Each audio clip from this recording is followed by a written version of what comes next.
પ્લાસ્ટિકની પ્લેટ્સ, પેલી થર્મોકોલની શીટ, આવી બધી વસ્તુઓ સિંગલ યુઝ પ્લાસ્ટિકમાં આવે છે. પણ એની શરૂઆત આપણે આપણા ઘરના દરવાજેથી કરવાની. એટલે કે આપણા ઘરનો દરવાજો, એટલે કે એની બહાર આપણે આવી લીલા કલરની અને એક વાદળી કલરની બે ડસ્ટબિન મૂકી હોય છે. એક જે લીલો હોય છે એમાં ભીનો કચરો નાખવાનો અને જે વાદળી હોય છે એમાં સૂકો કચરો નાખવાનો. પણ એના માટે આપણે બધાએ સંકલ્પ લેવો પડશે. શું સંકલ્પ લઈશું ને? લેશો ને લો છોકરાઓ, લેશો ને? એના માટે બધા પોતપોતાનો જમણો હાથ આગળ કરો. ચલો, જાણકારી આપવી પડશે. એક મિનિટ, હા, આ સિંગલ યુ પેલું પ્લાસ્ટિક એ હું છે? હા હા, સમજાવું છું. સિંગલ યુઝ પ્લાસ્ટિક એટલે કે એવું પ્લાસ્ટિક કે જે પ્લાસ્ટિકનો તમે એકવાર ઉપયોગ કરો અને ફરીથી ઉપયોગમાં ના લઈ શકો, તો એવા પ્લાસ્ટિકને સિંગલ યુઝ પ્લાસ્ટિક તરીકે ઓળખવામાં આવે છે. ઓહો, કાકા મને આની ખબર જ નહીં. બોલો.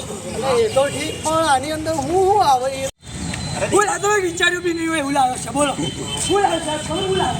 મસાલો લાવે છે. એ સમજો આપણે કોકમાં બી મસાલો મળે છે. ત્યાંથી મસાલો હોય ન લઈ જવાય યાર. એટલે આ પણ આ કંઈ જેવો તેવો મસાલો નથી ભાઈ. આ છે ને અમારા શહેરનો સ્પેશિયલ મસાલો છે.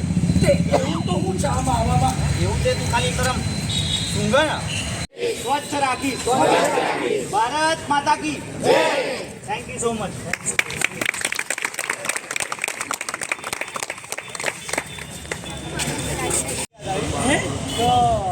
તારા લગ્ન બાકી. મારા લગ્ન સાહેબ, મારા લગ્ન આવજો તમે ખાવા માટે. હું તમને ભૂખ કવડાય છે.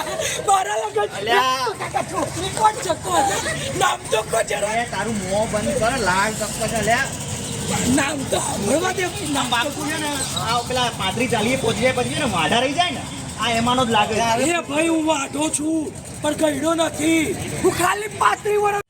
પેલા હેરાફેરીનો અક્ષય કુમાર. હા, તો ડબલનો સલમાન ખાન.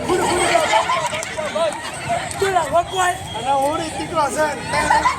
ઓ કાકા થોડી ઉંમરની તો રિયાઝ કરો યાર.